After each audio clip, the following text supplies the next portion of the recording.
This episode is brought to you by my friend Rebecca Waltzer, a financial expert who can help protect your wealth. Book your free call with her team by going to friendofdinesh.com. That's friendofdinesh.com. Coming up, I'll reveal the scandal of civil asset forfeiture, how the U.S. government steals the property of private citizens without any due process. Debbie's going to join me for our Friday roundup. We're going to talk about a Georgia Democrat who switched parties and gave a really nice drop kick to the Democratic Party, Houston's plan to evict the homeless, and what makes London such an appealing city. I'll also complete my brief series on the stories of Anton Chekov. Hey, if you're watching on Rumble or listening on Apple, Google, or Spotify, please subscribe to the channel. I'd appreciate it. This is the Dinesh D'Souza Show.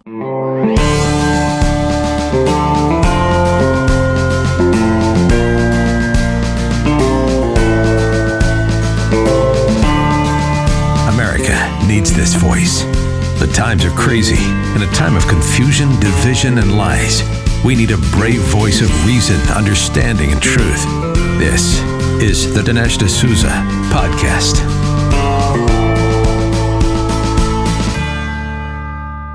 Can the United States government seize your possessions and your property, even though you have been convicted of no crime and without even any sort of due process? Regrettably, the answer to this question is yes. The way that they do that is through a process that is known as civil forfeiture.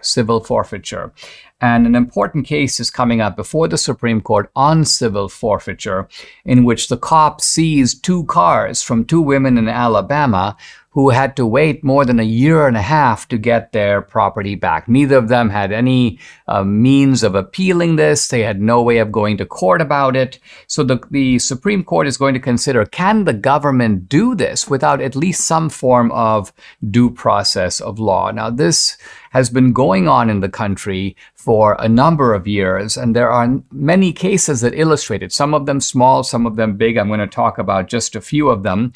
A woman named Stephanie Wilson. The government confiscates her cars. They say they're investigating her for a crime because her ex-boyfriend, they say, was a petty drug offender, but no drugs were found on her. No arrests were made. And it took 2 years before the state even allowed a hearing on the property that they stole. In one case, they kept one of her cars and they said they'll give her the second car back if she buys it back from them. She refused. And finally, a judge stepped in and decided in favor of her, and she got her cars back. But think about it, 2 years. What do you do in the meantime? Here's another case, a fellow named Gerardo Serrano. Customs agents apparently searched his car. They found some stray bullets in the car, but they didn't know what the bullets were from. They accused him of smuggling, quote, munitions of war. And they said they're going to confiscate his brand new car. Well, it turns out there was nothing to this charge. They never, in fact, did charge him with a crime, but they told him that he would have to pay $3,800 to contest the seizure of his car. So he pays the $3,800, they cash the check, and then they basically say, we're not giving you a hearing. So here's a guy who's out not only his car, but he's out this added money. So this kind of thing has been going on in America. The most dramatic case actually involves a woman that I had on this podcast. Her name is Amy Sterner Nelson. And I had her on to talk about her dispute with Amazon, because what happened is that Amazon accused this guy of taking kickbacks while he was a dealer, while he was working with and at Amazon. Now, the guy was never charged with taking kickbacks. He was never convicted of anything. But the government, as part of the investigation, this is the part we didn't focus on so much on the podcast. We focused on the Amazon side. But essentially, the government confiscated almost $1 million of Amy Sterner Nelson's family's property. Now, they didn't just take the husband's stuff. They also took Amy's own savings. Amy is a lawyer. She also has started a startup company. So she had assets, and the government was like, we're putting a hold on them. And so this is something that the Nelsons were able to fight. They were a couple with some resources, and they also did a GoFundMe to raise money. They, by the way, had to move out of their house. They had no savings. They were on the verge of ruin, but they were able to contest it. And finally, they got at least a partial judgment in their favor. And what I mean by that is that out of the $1 million, that the FBI took. They agreed to return $525,000. Carl and Amy would lose $109,000. The rest was eaten up by court fees. So think about it. You start out with $1 million gone. You get about a half of that back. Well, that's better than nothing, but you're still out a considerable amount of money, and you've expended a good deal of it, over $100,000 in legal fees. Now, according to an investigation by Reason magazine, quote, state, local, and federal governments have seized $68.8 billion via civil forfeiture over the last 20 years. And very often the people whose stuff they take can't afford an attorney to fight back. Think about it. When you are accused in a criminal trial, if you don't have money, the government will provide an attorney. That's constitutional law, but this doesn't apply to civil cases. If someone sues you, for example, for violating a contract, if someone sues you for defamation, remember, civil forfeiture is a civil matter. They're taking your stuff. Their pretext is often, we suspect you of a crime or you're being investigated for a crime. But guess what? They often don't file any charges. So no crime ever enters into the picture, and yet your stuff is gone. But because you aren't facing criminal charges, you're not entitled to a free attorney. You have to pay for your own, and many people cannot afford to do this. So this is really a scam. It's nothing more than government thievery, and it's government thievery without due process. I mean, that's the point. The point is that you can't even take this before a court, before a judge, and get a hearing on it. So this is now before the Supreme Court, and I hope that the Supreme Court, I mean, it seems crazy we're even talking about this. We're even talking about the Supreme Court will consider whether in a free country, the U.S. government can take your property, your cars, your jewelry, your money, your possessions, even your house, without giving you any due process and charging you with any crime. This seems downright un-American. It is un-American, and I hope the Supreme Court puts a stop to this business altogether, which is not to say the government can never take people's property, but they can't do it without due process. Bank failures, record inflation, spy balloons, mass layoffs. It's a recipe for disaster if your investments are with a typical financial advisor. But my friend Rebecca Waltzer is different.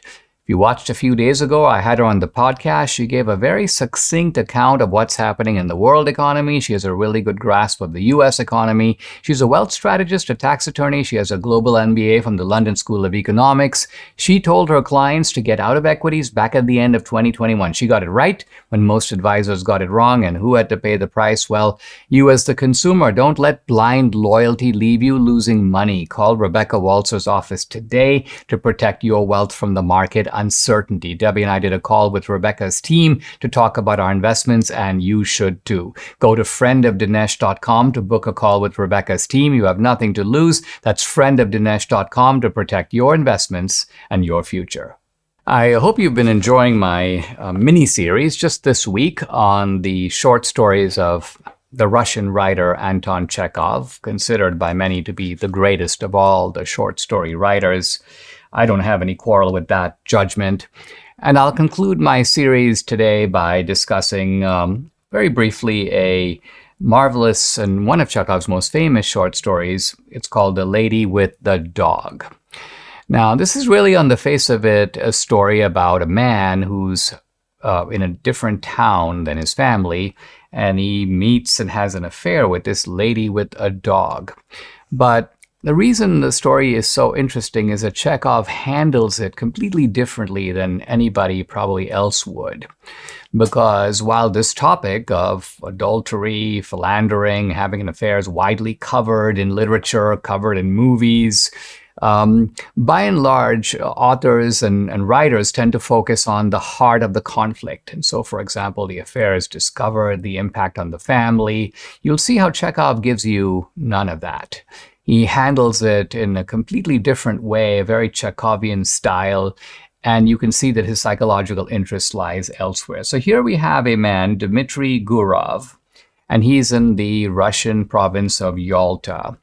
And he's away from his family, and he says he takes an interest, Chekov tells us, in any newcomers to the town. He's evidently working there and living there. And Chekov tells you also that he's under 40, and his wife seemed to him much older than he was. So we don't know if his wife is older at all, but he thinks that she's she's old compared to me. And apparently the wife thinks of herself as some kind of a progressive intellectual type, and the man resents her. He doesn't like her. He, quote, secretly considered her unintelligent, narrow, inelegant, was afraid of her, and did not like to be at home. Wow. Well, this is a bad recipe for any kind of marriage.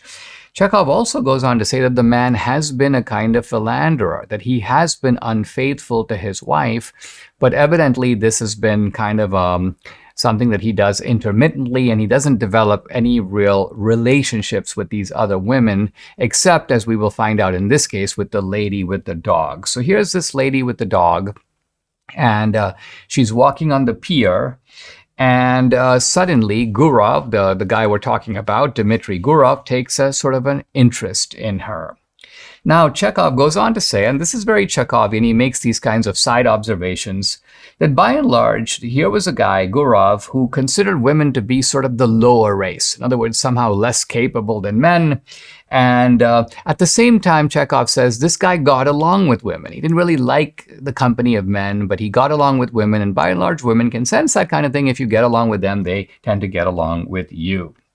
So Chekov now gives us an introduction to the story, which is a prelude to the whole story. Experience, often repeated, truly bitter experience, had taught him long ago that with decent people, especially Moscow people, every intimacy which at first so agreeably diversifies life and appears in a light and charming adventure inevitably grows into a regular problem of extreme intricacy, and in the long run the situation becomes unbearable. You can see right here, do not have an affair, because what starts out seeming that it's kind of fun and light and cool, Chekov is telling you right now, it's going to become very complicated, very painful, and in the end, in his own word, unbearable. But somehow this slips out of his mind. He takes up with this woman with the dog. They begin to have an affair. She feels very guilty about it, but nevertheless continues the affair.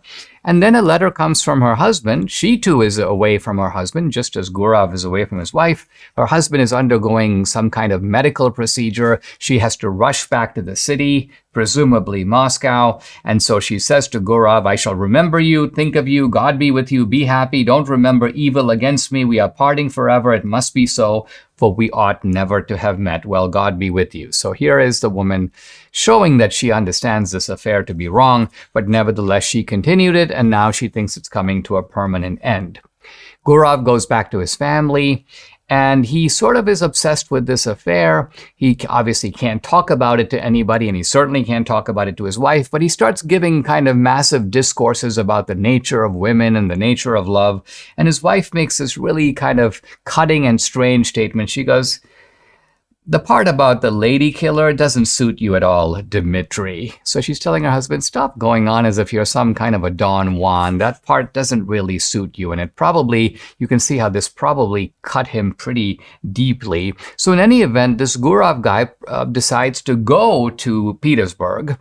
This is, I guess, where the woman was, not Moscow, but Petersburg, and meet up with her. And he does in a theater, and they resume the affair. And then, again, you might be like, what's going to happen? And this is how the story ends amazingly.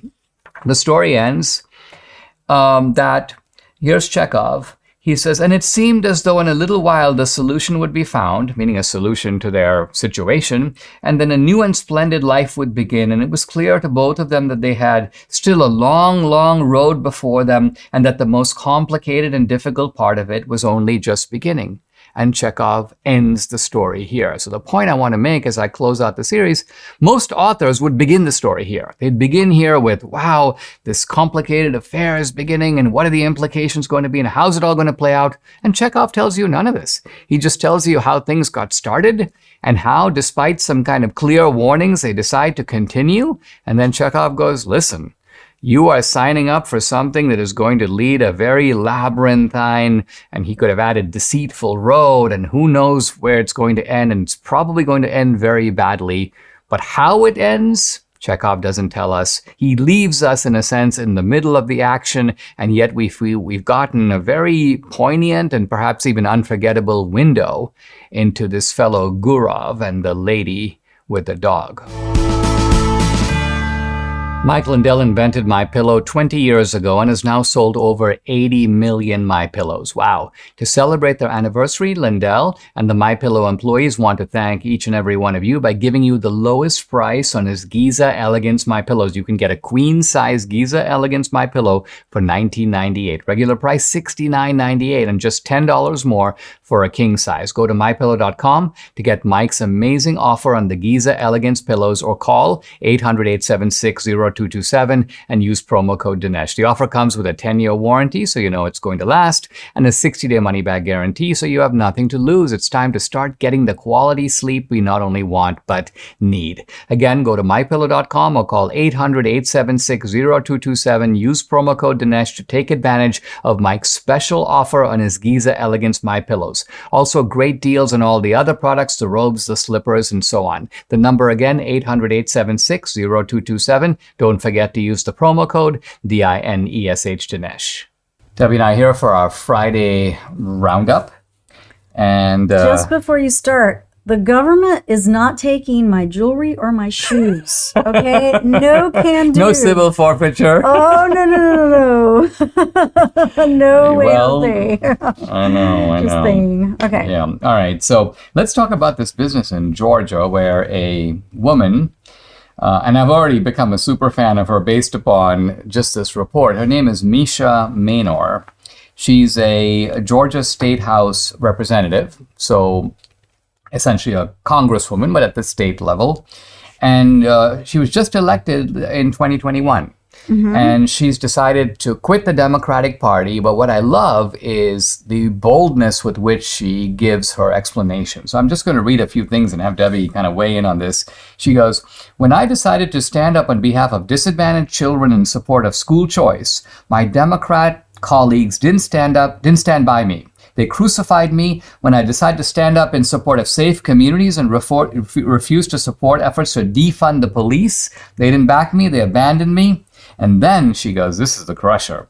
"For far too long, the Democrat Party has gotten away with using and abusing the black community.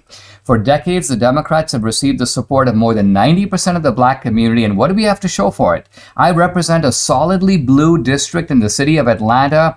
This isn't a political decision for me, it's a moral one." And she goes on to say that she loves being a Republican. It is, quote, "humbling to be embraced for the first time in a long time by individuals who don't find fault in a black woman having a mind of her own and willing to buck the party line." Well, this is the Republican Party. This is the party that fought against slavery. It's the same party. It baffles me how people could have just been so duped by this party. By the Democratic Party. Well, it's the left's ability to control the narrative. I mean, think of the intellectual hijacking in claiming that the parties, like cops and robbers, switch sides, and so here she goes. A couple more lines. "The most dangerous thing to the Democrat Party is a black person with a mind of their own." And she goes on to say that she is not only joining the Republican Party, she's going to be active in helping to grow the Republican Party. Awesome. Helping us to focus not just on preaching to the choir, but growing the congregation. That gives me chills. This is what we need. Absolutely. And I told you that I was going to also bring up Mayra Flores from the Rio Grande Valley, who also kind of like went against the grain down there and was trying to say, listen, guys, what has the Democrat Party brought to you, the poor, here in the Valley? Nothing. Not only have they brought nothing, but they've also duped you into believing that the party is about the poor, is about Hispanics, is about minorities, when in fact, it is for them to keep being the same, right? And I just love it when I hear minorities take a stand against. I mean, this is almost like a case of you could call them a runaway. It's like someone who's like run away from the plantation, like in the old days. But it's not easy to break free like this. And as you can see, they put a lot of pressure on her. Again, and she's very right about saying 90% of blacks back a party that wants to keep them them in a plantation, essentially, and wants to keep them from thinking for themselves. And I just love it that she knows this and wants to educate other Blacks about this very issue. Well, here you see how Democrat coercion might have backfired, because the Democrats, they try to keep everybody in line, and they pull out the whip if you're showing signs of deviation. Now, that can work because, of course, for weak and timid people, they're like, okay, I don't want to be whipped. I want to stay in line. I'll behave myself. I won't talk about school choice again. But then you have people who are strong-willed who basically go, listen, not only do I object to your policy, not only do I disagree with you on the merits, but then your treatment of me convinces me I no longer belong in this party, and so I want to give you a big sayonara. If aches and pains are your problem, Relief Factor is your solution. Debbie and I started taking Relief Factor a couple of years ago. The difference we've seen in our joints, nothing short of amazing. Aches and pains are totally gone thanks to this 100% drug-free solution called Relief Factor. Now, how does it work? Relief Factor supports your body's fight against inflammation. That's the source of aches and pains. The vast majority of people who try Relief Factor become regular customers and order more because it works for them. Debbie's a true believer. She can now do exercises that for a long time she wasn't able to do. Relief Factor has been a huge game changer for her aunt, other members of our family, Mike here in the studio, and for many other people. You too can benefit. Try it for yourself. Order the 3-week quick start for the discounted price of just $19.95. Go to relieffactor.com or call 800-4-RELIEF to find out more about the offer. Once again, the number 800-4-RELIEF, or go to relieffactor.com. Feel the difference. There's a very serious problem of homelessness in a lot of American major cities. We've heard a lot about the homeless situation. In fact, we've seen it firsthand in LA.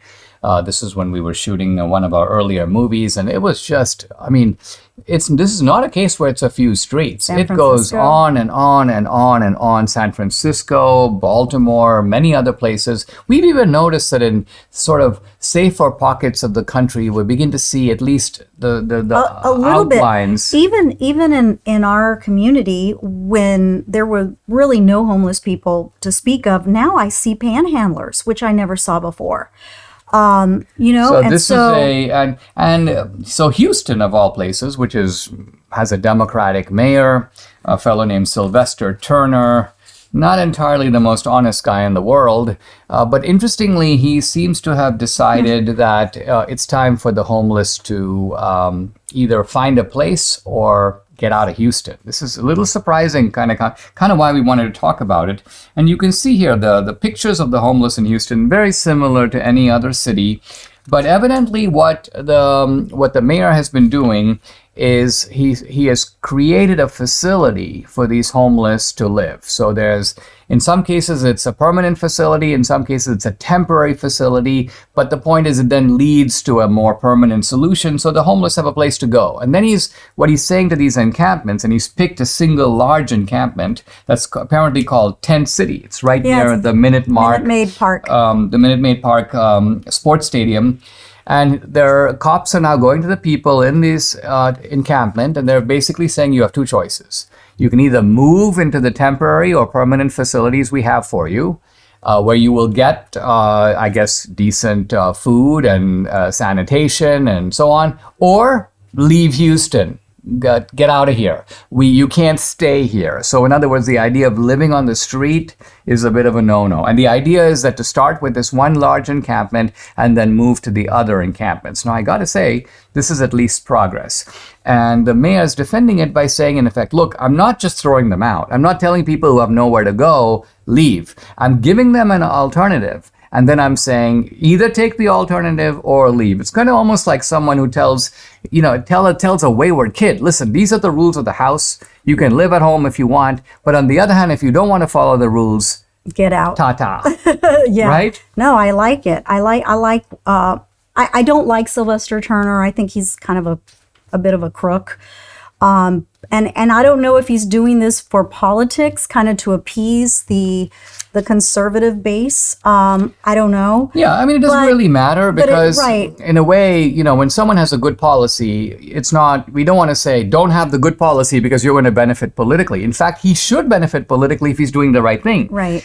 Interestingly, in this article in the Houston Chronicle, they interview some of the homeless guys and about, you know, because it's almost like you can see the Houston Chronicle is looking to see if they're going to complain and say they're being mistreated in some way. And in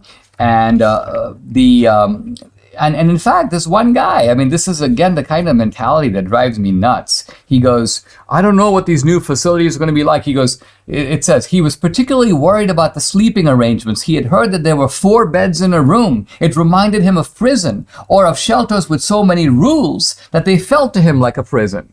So again, these are people who want benefits, but they don't want any kind of rules. And naturally, if you have any facility, whether it's a private facility or there's going to be certain hours. This kind of reminds me of the illegals coming in and complaining about the food. That is totally right.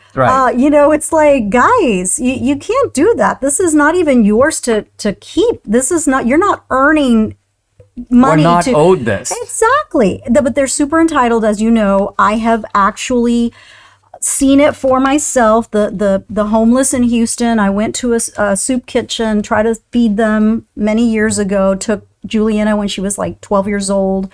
And I was just really amazed at how entitled they were. I mean, the sad truth of it is there are people who, and you see this with the illegals, is the entitlement is learned, but what's remarkable is how quickly it's learned. In other words, think of it. You come from a country where you don't get food, and if you go up to the cops, they beat you, and you have a good chance of your kids ending up in sex trafficking. And then you come to the United States, and suddenly you're like, wait, you're putting me up in a 3rd-class hotel. I want a 1st-class hotel. Where's room service? I want filet mignon. Right, exactly. So the idea is this entitlement, and the immigrants themselves, I mean, the illegals themselves must be almost like thinking like they're in a play, like they're taking part in because it must seem so surreal to them, and yet, when government officials act like this is normal behavior, oh yeah, we better file a petition, you're not in a proper hotel. Right. Now, with that being said, these are American citizens These that are American citizens we're talking about. But, you know, again, and some of them are, it's true, they're mental cases, illness, they're addicts, life has turned on them. They obviously don't have a network of family or friends that they can count on. In that sense, they're alone. You have to feel sorry for them in that regard. But on the other hand, we also do need some sensible policy solutions. This may not be the answer to it all, but at least it's a step ahead of all these cities that are only encouraging more people to join these encampments. Debbie and I started eating better this year. We've lost weight, but foods we can't seem to eat enough of, and it's a requirement, are veggies and fiber. Now, what better way to get all your fruits and veggies plus fiber than with Balance of Nature? This is Balance of Nature's fiber and spice. Debbie totally swears by it. It's a proprietary blend of 12 spices for digestive health. The intense flavors and deep colors of spices are the most condensed whole food source of phytonutrition available. It's recommended to be paired with this, the star product, fruits and veggies in a capsule. We both take these. So easy. Select the whole health system for the best price. Start your journey to better health right now. Take advantage of Balance of Nature's great offer, $25 off plus free fiber and spice with your first preferred order of fruits and veggies when you use discount code America. The offer can end at any time, so act now. Call 800-246-8751. That's 800-246-8751, or go to balanceofnature.com. Use discount code America. We have discussed on the podcast various efforts to boycott companies that are super woke and, in a sense, pushing their woke agenda in our face. This is Bud Light, this is Target, there are other companies. And one of the most prominent companies, of course, is Disney. Now, it's kind of easy to boycott a Target or a Bud Light. Why? Because you go drink a different beer, right? You don't shop at Target, okay, you go shop somewhere else. Now, Disney is different, I think, because think of it, there is no other Disney. All our kids know Disney. When you have grandchildren or children, I want to go to Disney. You can't say, no, I'll take you to, someplace else, because it's not quite the same thing. Disney has been part of Americana, so it's a very difficult company, I think, to boycott.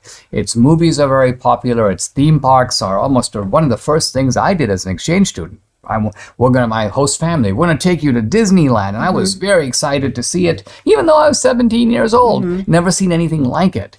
But here's the remarkable thing, and there's some news reports to this effect. Disney this summer is having the slowest period that it's had this is Disney World in Orlando, in about a decade. On July 4th, they were measuring the July 4th weekend. And in fact, there were some photos of Disney from July 4th weekend. And you know how you think of Disney, huge lines, I've been there during July 4th, and they have the most beautiful fireworks, the whole bit. It's amazing. Well, apparently there are two signs of the Disney slowdown. One is that they opened a new hotel. It's a Star Wars themed hotel. And guess what? It's scheduled to close in the coming months. What? So right after opening it, they're closing it. And we'll come down to why for a second.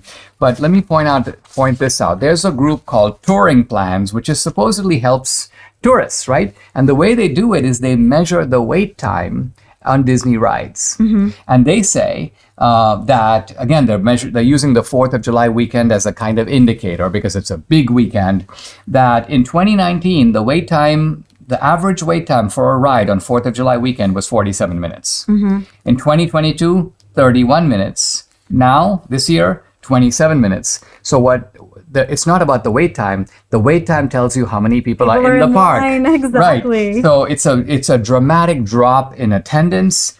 Now, clearly one reason for what's going on is the price. Apparently, Disney prices are out of control. Yeah. And so there are people who are feeling the price increases. And so Disney's been trying to sort of address this. Apparently, they said that, you know how when you take a ride, they take a photo of you, they used to charge you separately for the photo, to download the photo, even into your phone. They've decided to eliminate that. So they recognize that they have a problem. This new Star Wars hotel was super expensive, and people have decided, I'm just not going to pay those kinds of prices. But it's not just about the prices. I think what's happening is that people now it's almost like it's not that you have to be sort of philosophically convinced to boycott. You just now have a bad taste in your mouth when the name Disney comes out. It used to be just all pleasant feelings, and Mickey and Snow White and the Little Mermaid and Bear Jamboree and It's a Small World. And now it's like, God, you have all these perverts, at Disney, and they're smoking in dark rooms and basically figuring out how to weave sexual innuendo into the films, and how do I promote propaganda through the rides. And you're like, this is just disgusting. This is like a group of evil people who have set their sights on my kids. Why would I want to subject myself to that? So probably not everyone thinks of it in such stark terms, but what I'm getting at is that these are, I don't know if you want to call them conservative boycotts, but they're working. They are working. And, I went to Disney, took the kids, I think in 2009. And, I've told you many times that there's this display of the presidents, right? That, from the beginning, George Washington, all the way to current. And at the time, Barack Obama was the president. And I could just tell how left-wing Disney was becoming even then. It wasn't so much woke in that sense, but it was very left-wing. And, I told you that You just mean Obama adoration. Yeah, Obama adoration. And I booed Obama. And my kids were just beside themselves. They couldn't believe their mother was booing Obama. And probably some other people even looked over as if to say... They were very surprised that a grown woman, was doing that. But anyway, that being said, the other thing was back when Fox News was actually conservative.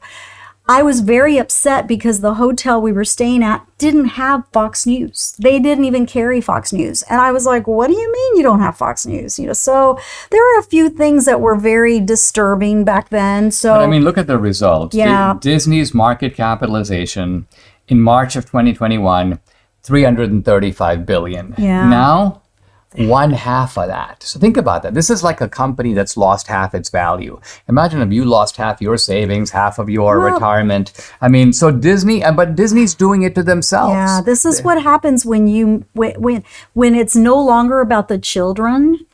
It becomes like political, social issues, whatever. Don't bring it to an amusement park. Like, keep it to yourselves. I suspected there are a lot of gay and trans Disney employees. They put pressure inside the company. And so you have Chapek. I mean, you have the guys running Disney, and instead of paying attention to the customer, they're paying attention to their employees. And it's easy to do. Your employees are right there. They're showing up at your office. You got to do this, you got to do that. Well, so they're like, okay, we'll do this, we'll do that, not realizing the long-term effect on the company's value. Kind of like Bud Light, and kind of like so many other companies which succumb to internal pressure and end up providing a disservice to their customer. Guys, I'd like to invite you to check out my Locals channel. I post a lot of exclusive content there, including content that's censored on other social media platforms. On Locals, you get Dinesh Unchained, Dinesh Uncensored. You can also interact with me directly. I do a live weekly Q&A every Tuesday, 8 p.m. Eastern. No topic is off limits. I've also uploaded some very cool films to Locals, documentaries, feature films, both mine and films by other independent producers. 2000 Mules is up there. I'm doing a new big film this year. I'll be giving you the inside scoop on Locals. And if you're an annual subscriber, you can stream and watch all this content for free. So check out my channel at dinesh.locals.com. I'd love to have you along for this great ride. Again, it's dinesh.locals.com. So here's a good one for you. The new Miss Universe Netherlands, in other words, Miss Netherlands, is a biological male. This is not a joke. I'm not kidding. A trans woman model has won the Miss Universe. I mean, think about this. Well, I mean, look, it's not funny. It's extremely sad and disturbing because the women that compete in this pageant are beautiful women. And I think they sort of feel like when they're in a sport and a trans person wins that sport, knowing good and well that they would not have won that sport had they, So I think it's the same. I think that if you're going to have a pageant that has beautiful people, whether it be a man or a woman or whatever, and you're competing for beauty, that is a little different. But when you are competing for a woman's beauty contest, you should be kind of a woman. Well, not only that, but I mean, people sometimes say beauty is in the eye of the beholder. The simple truth of it is, and there have been some memes where you've seen Miss Netherlands, the winner, the trans guy, and side by side with the runner-up, the second guy. And it's no contest. The runner-up is a beautiful woman. The trans guy, I mean, it's an absolute weirdo. And it's very obvious that the selection is because they're trans. In other words, being trans is their... So basically what these have become is kind of like Disney. They're sending a signal that you have to stop thinking.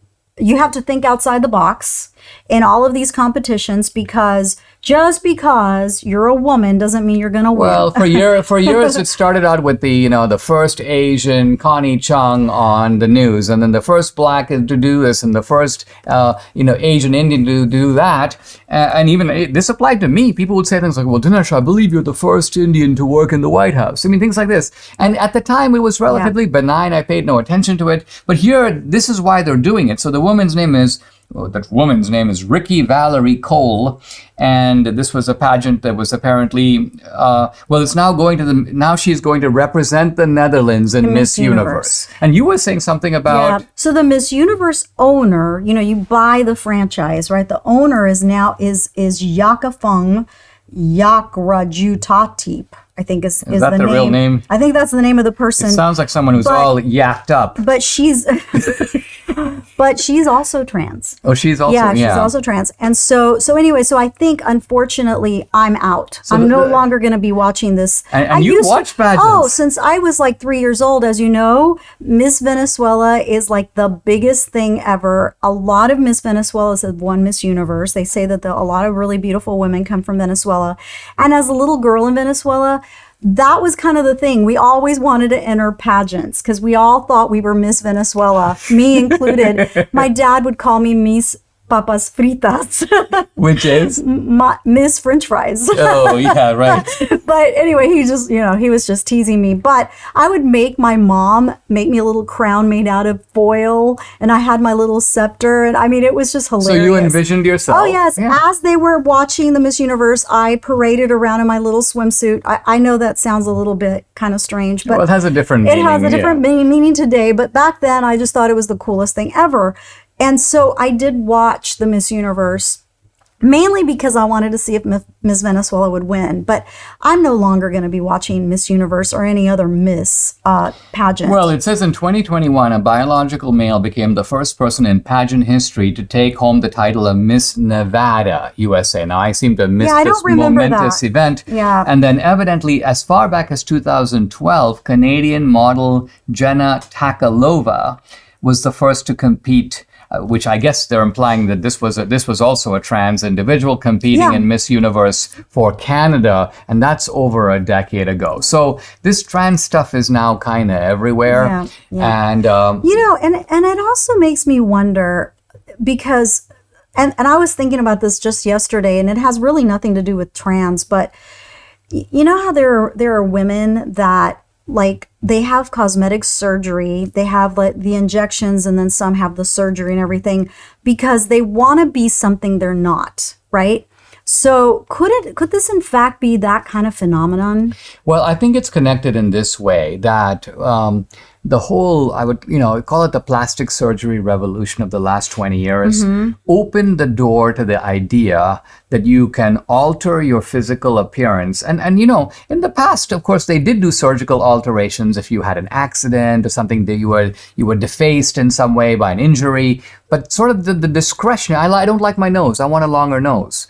Right. And so this all started the idea that your physical personality is optional. Could be changed. Can be changed. At any time. And that the medical profession is at the service. And of course, the transgender thing takes it further because they make it a right.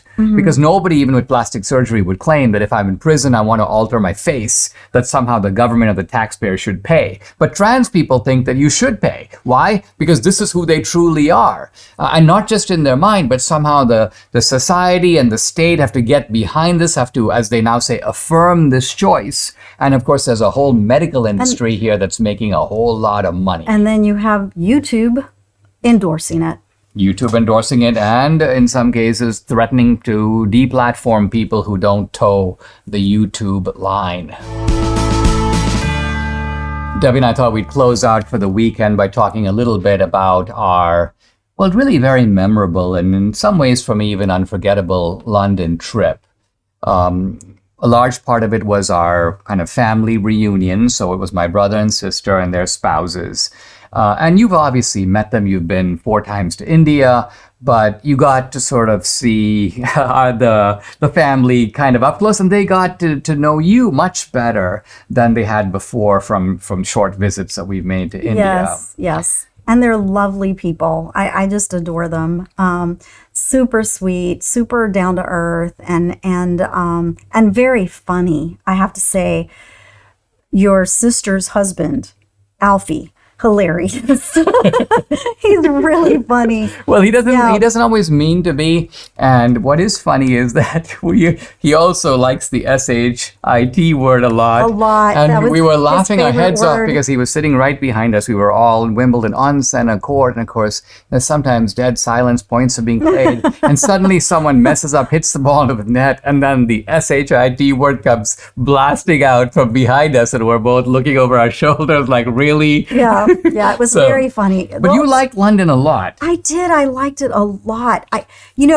I'm very rural oriented, as you know. I like everything proper in its place. Well, maybe not the closet, but that's another story. But, I like rules. I like punctuality. I like even traditional things, traditional values. And I felt like they were very much that way in London. Not only that, but I also noticed how friendly people were.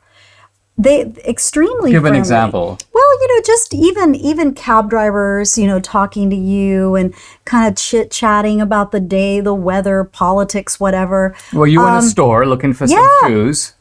We went to a store looking for some shoes. There go the shoes, right? But again, a store here in America, you are hard pressed to find anybody that even looks at you and helps you like get your shoes, right? In your size, whatever. But here, there's a process. You actually go to a counter, you put your name down, you're on a list, and then she'll say something like, you are fourth in line, and somebody, as soon as they're done, they will come find you. I was like, wow. And then she made small talk, and I was like, okay, great. She's like, darling, have a seat over there, the way they talk. And I was like, oh, that is so cool. I think what struck us both is the fact that even though London, look, there was the day we got in, there was a big pride parade with a lot of exhibitions and so on. But nevertheless, the society, the community is quite traditional. Well, the physical structure of London is traditional. You can see it's a small town of cottages and small streets that's now been sort of expanded into a city, but it still has the signature of that small town feel. Yeah. At the same time, because not just the castles, but it's kind of the way people go through their day. You can see the past in the present, and they follow routines. And of course, the hotel that we stayed at was a little pompous because there were people in front of the hotel, and they were saying to people, "Oh, I'm sorry, you can't go in the hotel. You're wearing." They don't call them tennis shoes; they call them trackers. Trackers. You're wearing trackers. At the Ritz, where we went for high tea, was kind of a big treat, just a kind of old English high tea. You have to have a tie. In fact, my brother and brother-in-law didn't have a tie. They had to go to the cloak room, as they call it, borrow a tie, wear it for the tea. So you like all that. You like the fact that it is a decorous society. They've got the meaning of being civilized. Whereas you were making the point, I think, that in American hotels, they would never say that to people on the one hand. But as a result, it is amazing. Even if you go into nice hotels, you find people who are like, I won't say not wearing shoes, but extremely disorderly, as that they don't even care. Yeah. There's no sense of decorum. Now, I was struck. We went to the opera the very last night we were there, and we dressed up. I thought this is a great excuse to dress up because I love dressing up. And a lot of the people there were in blue jeans and tennis shoes. I couldn't even believe it. So I was like, really? An opera and you're dressed like that? But that was kind of the norm. We were outside the norm because we were dressed up. Talk about this little scandal that's now emerged at Wimbledon. Yeah. So at Wimbledon, I was looking and it said Carlos Alcaraz, the number one seat, Novak Djokovic, in the middle of a Wimbledon Spygate scandal. Why? Because Carlos's dad was videotaping Djokovic's practice, and apparently, if you tape the practice, you then know some of the moves that Novak is using for maybe beating his son. Presumably, I'm assuming this is not like illegal. It's not forbidden by the rules. But it's just kind of probably in like taste. Right, or kind of unethical because you should give a guy a chance to practice and try out stuff that he may want to do on the court. Yeah. So Carlos says that my dad is a huge fan of tennis and he watches from like 10 a.m. to 10 p.m. So he watches everybody, not just me. And so, kind of to say, no, my dad wasn't spying on you. He's a fan himself. He just likes to watch it. Well, it could be. Well, these rivalries get very fierce. And this is also a generational rivalry. Djokovic is 36. He's got, I don't even know how many tournaments behind him and that he's won. Alcaraz is probably the next generation coming up. So it's shaping up to be a heck. And probably this weekend we're going to be watching some serious tennis. But overall, we had a wonderful time. And but of course, like always, we're delighted to be home. That's right. Subscribe to the Dinesh D'Souza podcast on Apple, Google, and Spotify. Or watch on Rumble, YouTube, and SalemNow.com.